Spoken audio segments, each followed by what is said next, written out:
নতুন প্রজন্মকে জ্ঞান বিজ্ঞানে দক্ষ হিসেবে গড়ে তোলার আহ্বান প্রধানমন্ত্রীর। মহাকাশ গবেষণায় উদ্বুদ্ধ করার তাগিদ। আনার হত্যায় জড়িত ফয়সাল মুস্তাফিজ ৬ দিনের রিমান্ডে। পুলিশের কাছে এখনো স্পষ্ট নয় হত্যাকাণ্ডের মোটিভ। সেন্ট মার্টিন নিয়ে গুজব ছড়ানো হচ্ছে, বললেন বিজিবি মহাপরিচালক। পাহাড়ে যৌথ অভিযান চলবে।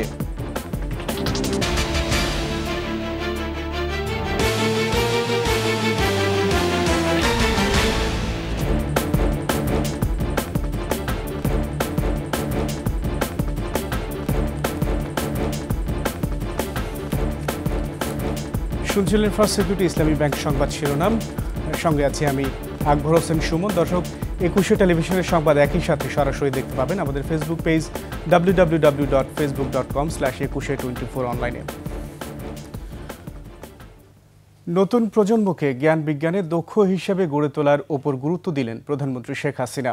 প্রাথমিক শিক্ষা পদক প্রদান অনুষ্ঠানে প্রধানমন্ত্রী বলেন, সুপ্ত প্রতিভা বের করে এনে প্রযুক্তি জ্ঞান সম্পন্ন ও বিজ্ঞানমনস্ক নতুন প্রজন্ম গড়ে তুলতে হবে। মহাকাশ গবেষণায় শিশুদের এখন থেকেই উদ্বুদ্ধ করার আহ্বান জানান সরকার প্রধান। সৃজনশীল শিক্ষার মাধ্যমে মেধাবী প্রজন্ম গড়ে তোলাই সরকারের লক্ষ্য বলেও জানান শেখ হাসিনা। বিস্তারিত ফারজানা শোভার রিপোর্টে।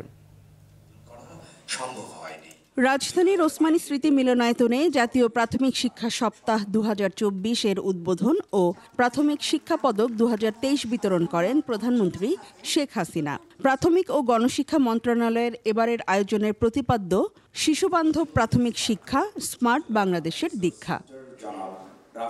শিক্ষা সংশ্লিষ্ট নানা খাতে অবদান রাখা 54 জন শিক্ষক ও শিক্ষা প্রতিষ্ঠান এবং 114 জন শিক্ষার্থীর হাতে প্রাথমিক শিক্ষা পদক তুলে দেন সরকার প্রধান। প্রধানমন্ত্রী বলেন, সরকারের নানা উদ্যোগে সাক্ষরতার হার 78% উন্নীত হয়েছে। নারী শিক্ষার্থী বাড়ার পাশাপাশি কমেছে ঝরে পড়া শিক্ষার্থী। মূল শক্তিটাই আসবে শিক্ষিত জনগোষ্ঠী। শিক্ষাই দিবে একটা দেশকে দারিদ্র্যমুক্ত করার সব ধরনের সুযোগ। আমরা সেটাই মনে করি। আমাদের মেয়েদের অংশগ্রহণ খুব কম ছিল স্কুলে। আমরা মেয়েদের জন্য বিভিন্ন সুযোগ সুবিধা করে দিই। প্রতিটি অঞ্চলে নতুন নতুন স্কুল প্রতিষ্ঠা করা, প্রাইমারি স্কুল। কিছু কিছু স্কুল ছিল 1 কামরা, সেগুলো আমরা 3 কামরা করে দিই। সেইভাবেই আমরা আমাদের প্রাথমিক শিক্ষাটাকে আরও সামনে থেকে এগিয়ে নিয়ে যাই এবং বাজেট, শিক্ষা খাতের বাজেট বরাদ্দ আমরা 66% বৃদ্ধি করি। বঙ্গবন্ধু কন্যা বলেন, সরকার সুষম ও জনকল্যাণমুখী শিক্ষা ব্যবস্থা গড়ে তুলতে চায়। এজন্য শিক্ষকদের প্রশিক্ষণ ও প্রয়োজনীয় উপকরণ দেয়া হবে। আমাদের দেশটা এগিয়ে যাবে এটাই, কারণ আমরা সবসময় চাই যে আমরা একটা সুষম, জনকল্যাণমুখী, সার্বজনীন, মানসম্মত শিক্ষা ব্যবস্থা করতে চাই। আর শুধু ওই কিতাবি বই পড়ে না, এই ছোট ছোট শিশুদের ভিতরে যে মেধা, মনন, সেগুলো তো আমাদের বের করে আনতে হবে। তাদের সুযোগ দিতে হবে। তাদের ভিতরে যে একটা কিছু করার ক্ষমতা আছে, সেটা যাতে বিকশিত হতে পারে, সেই সুযোগটা সৃষ্টি করা দরকার।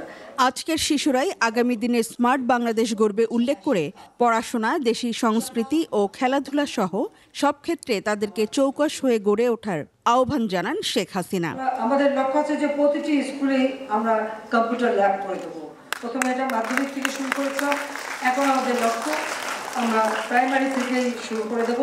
অনেক জায়গায় আমরা সাবমেরিন কেবলের মাধ্যমে বিদ্যুৎ পৌঁছে দিয়েছি বা সোলার প্যানেল দিচ্ছি। আর সেইভাবে যেন আমাদের এই স্যাটেলাইটের মাধ্যমে কিন্তু আজকে যোগাযোগ, তথ্য যোগাযোগ প্রযুক্তি চালু হয়ে গেছে। কাজে সেই ক্ষেত্রে আমি মনে করি যে প্রযুক্তির মাধ্যমে শিক্ষা, এটা বিশ্বকে জানার একটা সুযোগ হবে এবং সেইভাবে শুধু বই পড়ে না, স্বচক্ষে দেখে শিক্ষা নেওয়া। এই ছোট্টবেলার থেকে যত বেশি তারা শিখতে পারে ততই ভালো। পরে মুক্তিযুদ্ধ, বঙ্গবন্ধু ও দেশের ঐতিহ্য নিয়ে শিশুদের মনোজ্ঞ সাংস্কৃতিক পরিবেশনা উপভোগ করেন প্রধানমন্ত্রী শেখ হাসিনা। ফারজানা শোভা, একুশে টেলিভিশন, ঢাকা। সংসদ সদস্য আনোয়ারুল আজিম কিলিং মিশনে অংশ নেয় 7 জন। হত্যাকাণ্ডের সাথে সরাসরি জড়িত সবাইকে বাংলাদেশ ও ভারতের পুলিশ যৌথভাবে আটক করেছে। ব্যবসায়িক নাকি রাজনৈতিক দ্বন্দ্বে এই হত্যাকাণ্ড, আইনশৃঙ্খলা বাহিনীর কাছে তা এখনও স্পষ্ট না হলেও এ দুটি বিষয়কে সামনে নিয়েই তদন্ত করছে মহানগর গোয়েন্দা পুলিশ। এদিকে খাগড়াছড়ি থেকে গ্রেফতার ফয়সাল ও মোস্তাফিজের 6 দিনের রিমান্ড মঞ্জুর করেছেন আদালত। রাসেল খানের রিপোর্টে বিস্তারিত। গেল 12 মে চিকিৎসার জন্য ভারতে যান ঝিনাইদহ 4 আসনের সাংসদ আনোয়ারুল আজিম আনার। পূর্ব পরিকল্পনা অনুযায়ী আনারকে অপহরণ করে চেতনানাশক প্রয়োগে হত্যা করা হয়। তবে খণ্ডিত মরদেহ উদ্ধার হলেও এখনও পুরো লাশের হদিস মেলেনি। হত্যাকারীদের ধরতে অভিযানে নামে দুই দেশের আইনশৃঙ্খলা বাহিনী। সবশেষ বুধবার খাগড়াছড়ি থেকে ফয়সাল ও মোস্তাফিজকে গ্রেফতারের পর রিমান্ড চেয়ে আবেদন করে গোয়েন্দা পুলিশ। সংবাদ সম্মেলনে গোয়েন্দা পুলিশের দাবি, আনার কিলিং মিশনে অংশ নেয়া 7 জনকেই গ্রেফতার করেছে পুলিশ। ঢাকার গোয়েন্দা পুলিশের হাতে 5 জন ও কলকাতা পুলিশের হাতে 2 জন গ্রেফতার হয়েছে। কিলিং মিশনের যে 7 জন, এই 7 জনের মধ্যে 7 জনই কিন্তু আটক আছে। বাংলাদেশের পার্টি আছে 5 জন, ইন্ডিয়ার পার্টি আছে 2 জন। এর ছাড়াও এর বাহিরে আরও 2 জন গ্রেপ্তার আছে। এই পর্যন্ত আমাদের হাতে গ্রেপ্তার হয়েছে টোটাল 7 জন। মূল পরিকল্পনাকারী আনারের বন্ধু আখতারুজ্জামান শাহিন এখনো ধরাছোঁয়ার বাইরে। আসামি গ্রেফতার হলেও হত্যার সুনির্দিষ্ট মোটিভ এখনো উদ্ঘাটন হয়নি। ব্যবসায়িক ও রাজনৈতিক এই 2 বিষয় নিয়েই তদন্ত এগিয়ে নিচ্ছে পুলিশ। হত্যার মামলাটা রুজু হয়েছে সেখানে, এবং এটা আমি মনে করি ইন্ডিয়ার কাছে তো এটা মোস্ট ওয়ান্টেড, এবং আমি মনে করি যেহেতু মোস্ট নিডফুল কান্ট্রি হলো ইন্ডিয়া, তারাও চেষ্টা করবেন এবং তারা খুব আন্তরিকতার সহিত ইন্ডিয়া চেষ্টা করছে, এবং হয়তো ডিএনএ টেস্ট শেষ করার পরে হয়তো তারা, আমরা মনে করি মানে মোটামুটি এটা মানে আমাদের যে তদন্ত প্রায় একটা মানে কনক্লুসিভ পর্যায়ে আমরা আছি। এরই মধ্যে হত্যাকাণ্ডের মাস্টারমাইন্ড আখতারুজ্জামান শাহিনকে ধরতে ইন্টারপোলের সহযোগিতা চেয়েছে বাংলাদেশ। পুলিশ হেডকোয়ার্টারের এনসিবির মাধ্যমে আমরা ইন্টারপোলের কাছে চিঠি লিখেছি, আমরা আমেরিকান এম্বাসির সাথে কথা বলেছি। রাসেল খান, 21 টেলিভিশন, ঢাকা। ছাগলকাণ্ডের দীর্ঘ 14 দিন পর জনসম্মুখে আসলেন জাতীয় রাজস্ব বোর্ডের সদ্য সাবেক সদস্য মতিউর রহমানের স্ত্রী রায়পুর উপজেলা চেয়ারম্যানের লায়লা কানিজ লাকি। বেলা 11টা থেকে দুপুর 1টা পর্যন্ত উপজেলা পরিষদ কার্যালয়ে আসন্ন এসএসসি পরীক্ষা এবং বঙ্গবন্ধু গোল্ড কাপ ফুটবল টুর্নামেন্টের সম্পর্কিত 2টি প্রস্তুতি সভায় অংশ নেন তিনি। তবে সেখানে সাংবাদিকদের উপস্থিতি চাননি তিনি। এ সময় অফিসের বাইরে তার বিপুল সংখ্যক কর্মী সমর্থক উপস্থিত ছিলেন। সভা শেষেও সাংবাদিকদের সাথে কোনো কথা বলেননি লায়লা কানিজ লাকি। ঈদের 3 দিন আগে সর্বশেষ অফিস করেন লায়লা কানিজ। যোগাযোগ মাধ্যমে ছাগলকাণ্ডে আলোচিত রাজস্ব কর্মকর্তা মতিউর রহমানের প্রথম স্ত্রী লায়লা কানিজ লাকি।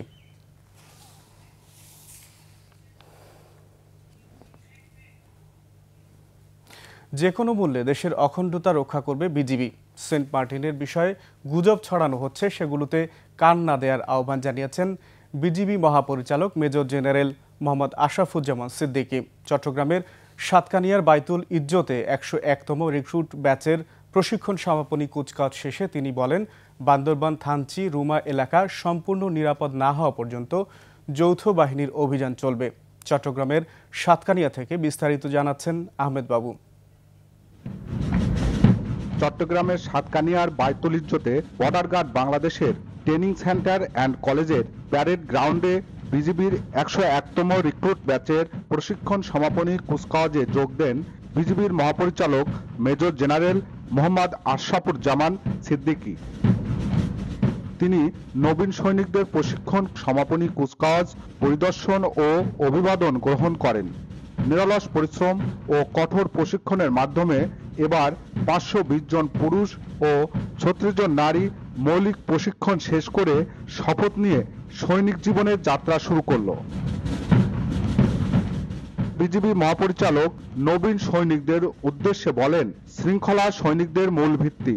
আদেশ ও কর্তব্য পালনে যে কখনো পিছপা হয় না, সেই প্রকৃত সৈনিক বলে মন্তব্য করেন তিনি। সুপ্রিয় সৈনিকবৃন্দ, তোমাদের মনে রাখতে হবে শৃঙ্খলাই সৈনিকের মূল ভিত্তি। আদেশ ও কর্তব্য পালনে যে কখনো পিছপা হয় না, সেই তো প্রকৃত সৈনিক, বীর যোদ্ধা। আমি এই গৌরবময় বাহিনীর মহাপরিচালক হিসেবে আমার দর্শন কিংবা ভিশন যেটা নির্ধারণ করেছি, তা তোমরা প্যারেড গ্রাউন্ডের এক কর্নারেও দেখতে পাচ্ছ। তা হলো বিজিবি হবে সীমান্তের নিরাপত্তা ও আস্থার প্রতীক। মিয়ানমারের অভ্যন্তরীণ কারণে ভুগবে না বাংলাদেশ। তাদের সরকারি বাহিনীকে বিজিবির পক্ষ থেকে জানানোর পর থেকে সমস্যা হচ্ছে না বলেও জানান বিজিবি মহাপরিচালক। আমাদের উপর আলাদা, আমাদের দেশের উপর আলাদা কোনো কিছু নয়, এটি তাদের অভ্যন্তরীণ কোন্দলের কারণেই কিছু কিছু গোলাগুলি এদিক ওদিক গেছে, কিছু ট্রলারের মধ্যে গেছে। তো আমরা পরিষ্কারভাবে দুই পক্ষই, বিদ্রোহী পক্ষ এবং অন্যান্য মায়ানমারের বিজেপি, তাদেরকে জানিয়েছি যে আমাদের ট্রলারের মধ্যে যেন কোনো ধরনের এই ধরনের আর কিছু না হয়। ঝুঁকিপূর্ণ এলাকায় এড়িয়ে ইনানি থেকে বিকল্প পথেও সেন্ট মার্টিনে জাহাজ চলছে বলেও মন্তব্য করেন বিজিবি মহাপরিচালক। ইনানি থেকে বিকল্পভাবে জাহাজ ট্রলার গমন কিন্তু করছে। আহমদ বাবু, 21 টেলিভিশন, সাতকানিয়া, চট্টগ্রাম। ধীরে পানি নামছে সিলেটের ওসমানীনগর, বালাগঞ্জ, গোলাপগঞ্জ ও ফেঞ্চুগঞ্জে। টানা 11 দিন ধরে পানিবন্দী উপজেলা 4টির 7 লাখ মানুষ। এখনও আশ্রয়কেন্দ্রে 12,000 বানভাসী। বন্যা দীর্ঘস্থায়ী রূপ নেওয়ার চরম দুর্ভোগে তারা। সিলেট প্রতিনিধি ওয়েস খসরুর রিপোর্ট জানাচ্ছেন রত্না জামান। কুশিয়ারা অববাহিকার জনপদ সিলেটের ওসমানীনগর, বালাগঞ্জ, ফেঞ্চুগঞ্জ ও গোলাপগঞ্জ জেলার বন্যা পরিস্থিতির উন্নতি হলেও এই 4 উপজেলায় পানি নামছে ধীরে। গত 17 জুন থেকে চলমান দ্বিতীয় দফার বন্যায় চরম দুর্ভোগে পানিবন্দী 7 লাখ মানুষ। বন্যা দীর্ঘস্থায়ী রূপ নেওয়ায় দুর্ভোগ বেড়েই চলেছে তাদের। জেলা প্রশাসনের তথ্য মতে 249টি আশ্রয়কেন্দ্রে এখনও আশ্রিত 12,000 বানভাসী। খাদ্য সংকট না থাকলেও জীবনযাপনের বড় কষ্টে তারাও। বাথরুমের আর উমদালফুলি রান্নার বড় সমস্যা। আমরা উমদালফুলি আটু পানির উপরে আছে। পানির জ্বালায় বাড়ি ঘর আমরা নষ্ট হয়ে যার মাদ্রাসায় করছি। আমরা পাবলিকে খালি করাতে আমরা সরকার থেকে কোনো সাহায্য পাইছি। প্রশাসনের পাশাপাশি স্থানীয়ভাবে ত্রাণ সহায়তা দিচ্ছেন জনপ্রতিনিধিরাও। আমাদের ওসমানীনগর প্রায় 80 ভাগ প্লাবিত। আমাদের 75টা আশ্রয়কেন্দ্র, এর মধ্যে প্রায় 3300 মানুষ আশ্রয়কেন্দ্রে আশ্রিত আছেন। আমরা সার্বক্ষণিক সেটা মনিটরিং করছি এবং আমাদের অফিস থেকে সার্বক্ষণিক মানুষ যাতে কোনো উপোস না থাকে তার নিশ্চয়তা ঠিক রাখার জন্য আমরা চেষ্টা করে যাচ্ছি। 3টি পয়েন্টে কুশিয়ারা নদীর পানি এখনও বিপদসীমার উপর দিয়ে বয়ে চলায় বন্যা আরও কিছুদিন চলার শঙ্কায় সিলেটবাসী। রত্না সামান, 21 টেলিভিশন। নিচ্ছি সংবাদ বিরতি। যখন ফিরছি তখন অন্যান্য খবরের সঙ্গে আরও থাকছে। সংস্কারের অভাবে পাবনার আঞ্চলিক সড়কের বেহাল দশা, খানাখন্দে প্রায় ঘটছে দুর্ঘটনা। সবই হবে বাসায় বলতে। আবার আমন্ত্রণ 21 দেশের সংবাদে। পৃথক সড়ক দুর্ঘটনায় ব্রাহ্মণবাড়িয়া, গোপালগঞ্জ ও দিনাজপুরে নিহত হয়েছেন 5 জন। ভোরে কুমিল্লা সিলেট মহাসড়কের ব্রাহ্মণবাড়িয়ার কসবায় যাত্রীবাহী বাস একটি ট্রাককে অতিক্রম করতে গিয়ে ধাক্কা দেয়। আহতদের হাসপাতালে ভর্তি করার আগে চিকিৎসাধীন অবস্থায় একজন মারা যান, যাত্রী ও বাসের হেলপার। গোপালগঞ্জ কোটালীপাড়া সড়কের কাজুলিয়ায় বাস চাপায় মারা যান ইজি বাইক যাত্রী। ঢাকা ও খুলনা মহাসড়কের ফুকরা এলাকায় বাস চাপায় মারা যান এক ভ্যান চালক। দিনাজপুরের ট্রাক চাপায় মারা যান এক শিশু। দিনাজপুর গোবিন্দগঞ্জ মহাসড়কে চাঁদপুর তেলের পাম্পের পাশে এই দুর্ঘটনা ঘটে।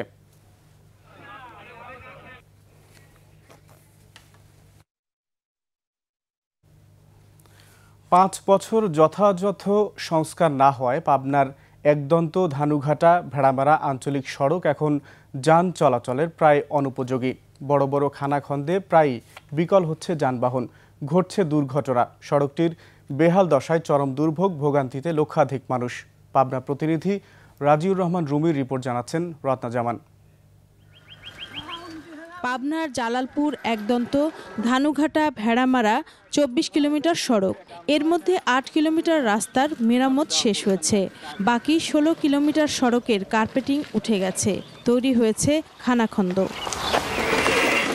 এই সড়ক দিয়ে পাবনার চাটমোহর, ফরিদপুর ও ভাঙ্গুড়া উপজেলার লক্ষাধিক মানুষের যাতায়াত। এখান দিয়ে প্রতিদিন ট্রাক, অটোরিকশা, ব্যাটারি চালিত ভ্যান, মোটরসাইকেল সহ ছোট বড় বহু যানবাহন চলাচল করে। কিন্তু বর্তমানে সড়কটি যান চলাচলের প্রায় অনুপযোগী হওয়ায় প্রায় ঘটছে দুর্ঘটনা। বাক্সিপাড়া থেকে আপনার হচ্ছে ভেড়ামেড়া রোডে সর্বোচ্চ যানবাহন বেশি চলে। রাস্তায় গাড়ি ঘোড়া চলে না, ঘন্টার পর ঘন্টা বসে থাকি, কিন্তু আমাদের রাস্তায় কোনো কাজই হয় না এখন তো। মনে হয় 4-5টা বছর আমরা এরকম ভাঙায় চলতেছি রাস্তায়। তাছাড়া একটু বৃষ্টি হলেই সড়কের গর্তে পানি জমে বেহাল পরিস্থিতির সৃষ্টি হয়, আর অসুস্থ রোগী দ্রুত হাসপাতালে নেওয়া যায় না সড়কটি দিয়ে। দীর্ঘদিন ধরে কোনো সংস্কার না করায় ক্ষুব্ধ স্থানীয়রা। আর মোটরসাইকেল নিয়ে এমনি করিমন নিয়ে অটো নিয়ে যাওয়াতে রোগী খুব কষ্ট হয়, বাচ্চা নিয়ে যাওয়া কষ্ট হয়। কোনো গাড়ি ঘোড়া চলে না, বৃষ্টি হালি সেই অসুবিধা, যেখানে সেখানে গাড়ি উল্টে যায়, সব জায়গায় ভাঙা। এদিকে এরই মধ্যে সড়কটি সংস্কারের প্রস্তুতি নেওয়া হয়েছে বলে জানিয়েছেন এলজিইডি কর্মকর্তা। 6.5 কিলোমিটার রাস্তা আমরা বর্ণিত প্রকল্পের আওতায় আমরা প্রেরণ করেছি এবং প্রাক্কলন অনুমোদন পাওয়া গেলে এটা আমরা টেন্ডার প্রক্রিয়ায় যাব। আশা করি আগামী অর্থ বছরের মধ্যে এই কাজটা শুরু হবে। শুধু আশ্বাস নয়, আঞ্চলিকে জনগুরুত্বপূর্ণ সড়কটি দ্রুত সংস্কার করে চলাচলের উপযোগী করার দাবি স্থানীয়দের। রত্না সামান, 21 টেলিভিশন। সিলেট থেকে চট্টগ্রামের উদ্দেশ্যে ছেড়ে আসা আন্তনগর ট্রেন উদয়ন এক্সপ্রেসে এক তরুণীকে ধর্ষণের ঘটনায় খাবার সরবরাহকারী প্রতিষ্ঠান এসএ কর্পোরেশনের কার্যক্রম স্থগিত এবং ট্রেনের গার্ড আব্দুর রহিমকে সাময়িক বরখাস্ত করেছে রেল কর্তৃপক্ষ। ধর্ষণের ঘটনায় জড়িত থাকার অভিযোগে এই প্রতিষ্ঠানের 4 কর্মচারীকে গ্রেফতার করে রেল পুলিশ। তারা হলেন জামাল, শরীফ, রাশেদ ও আব্দুর রৌফ। 25 জুন রাত 10টায় সিলেট স্টেশন থেকে উদয়ন এক্সপ্রেসে এক তরুণী ধর্ষণের শিকার হন।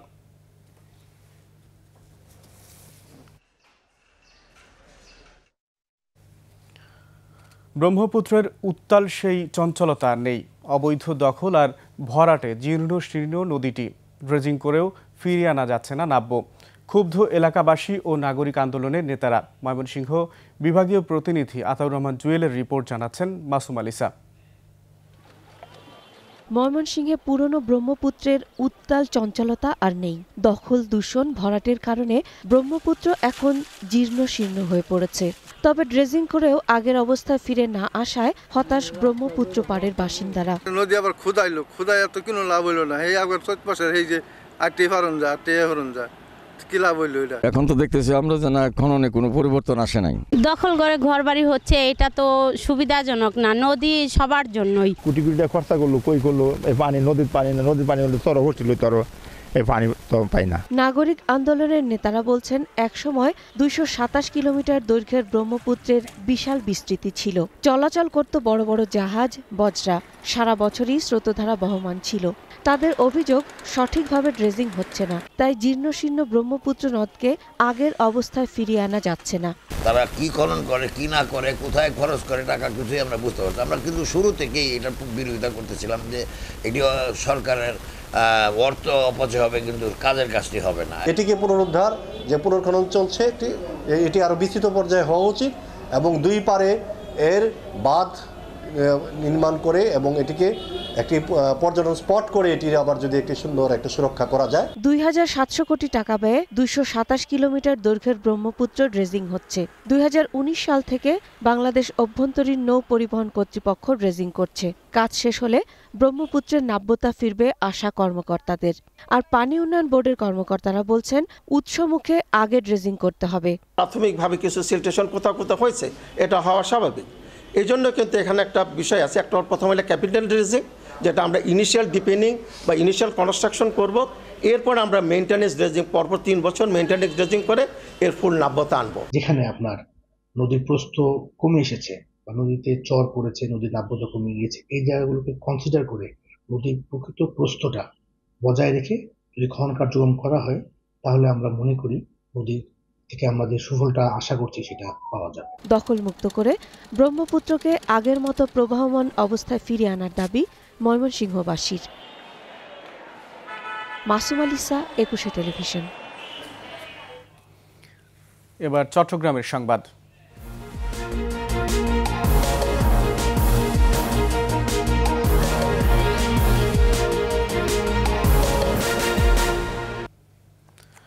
চট্টগ্রামের পাহাড়তলীতে বাড়তি দামে ডিম বিক্রি করার অভিযোগে একটি পোল্ট্রির মালিককে জরিমানা করেছে ভোক্তা অধিকার। পাহাড়তলীতে ডিমের আড়তে অভিযান চালায় ভোক্তা অধিকার।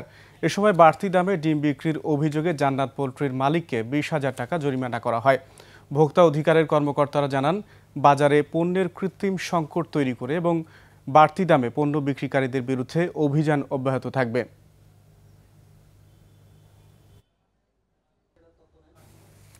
চট্টগ্রাম জেলায় 10 বছরে জনসংখ্যা বেড়েছে 15.5 লাখ। মোট জনসংখ্যার বিপরীতে অবিবাহিত নারীর চেয়ে পুরুষের সংখ্যা বেশি। চট্টগ্রাম সার্কিট হাউসে জনশুমারি ও গৃহগণনা জেলা রিপোর্টস প্রকাশনা অনুষ্ঠানে এই তথ্য জানানো হয়। 2022 সালের জনশুমারির তথ্য অনুযায়ী চট্টগ্রামে মোট জনসংখ্যা 91,69,465 জন। 2011 সালে চট্টগ্রামের জনসংখ্যা ছিল 76,16,000 জন। এর মধ্যে নারী 26.52% বিপরীতে পুরুষের হার 42.43%। প্রতি 100 জন নারীর অনুপাতে পুরুষের সংখ্যা 99.37%। চট্টগ্রামে পুরুষের সংখ্যা 45,70,113 এবং নারীর সংখ্যা 35,98,926 জন। সেই হিসাবে চট্টগ্রামে নারীর সংখ্যা 28,813 জন বেশি।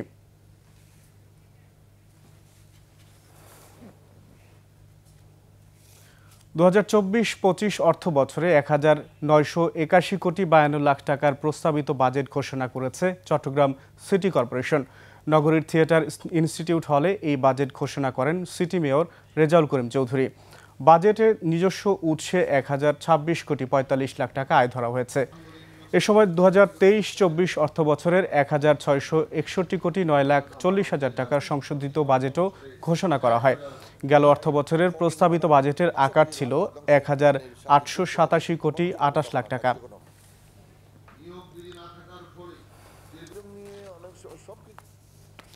ফিলিস্তিনে গণহত্যা বন্ধে জাতিসংঘকে কার্যকর উদ্যোগ নেওয়ার দাবি জানিয়েছে আঞ্জুমানে আশেকান আহলে বাইতে রাসুল নামে একটি সংগঠন।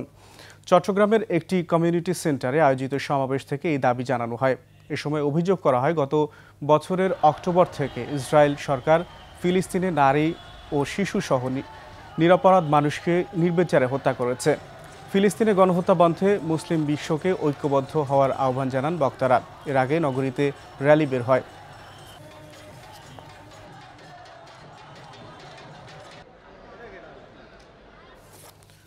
শেষ করছি 21-এর দেশের সংবাদ। যাবার আগে ফার্স্ট সিকিউরিটি ইসলামী ব্যাংক পিএলসি সংবাদ শিরোনামগুলো আরও একবার। নতুন প্রজন্মকে জ্ঞান বিজ্ঞানে দক্ষ হিসেবে গড়ে তোলার আহ্বান প্রধানমন্ত্রীর। মহাকাশ গবেষণায় উদ্বুদ্ধ করার তাগিদ। আনার হত্যায় জড়িত ফয়সাল মুস্তাফিজ 6 দিনের রিমান্ডে। পুলিশের কাছে এখনো স্পষ্ট নয় হত্যাকাণ্ডের মোটিভ। সেন্ট মার্টিন নিয়ে গুজব ছড়ানো হচ্ছে, বললেন বিজিবি মহাপরিচালক। পাহাড়ে যৌথ অভিযান চলবে।